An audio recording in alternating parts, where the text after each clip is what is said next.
Welcome to Let Me Fix This. Enjoy the video. You start by confirming prerequisites. Device unlocked, app vault supported, and you're signed into the primary account. Once done, grant storage and notification permissions so the vault can index apps.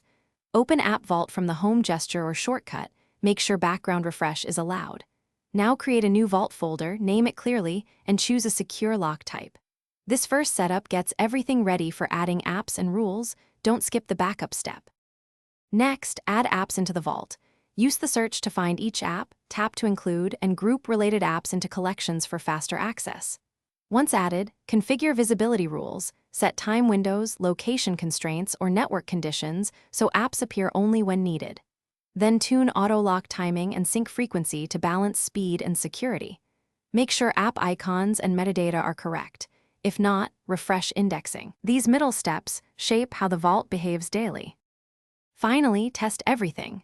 Open the vault, launch apps, and confirm rules trigger as expected. Once satisfied, enable backup sync and verify at least one successful backup to cloud or local storage. Make incremental tweaks to lock duration and visibility if something feels off. If apps don't appear or settings won't save, clear the app vault cache, force a reindex, and restart the device. That single troubleshooting move resolves most faults. Keep backups current so you can restore quickly if needed. Thanks for watching. If you found this helpful, don't forget to like and subscribe.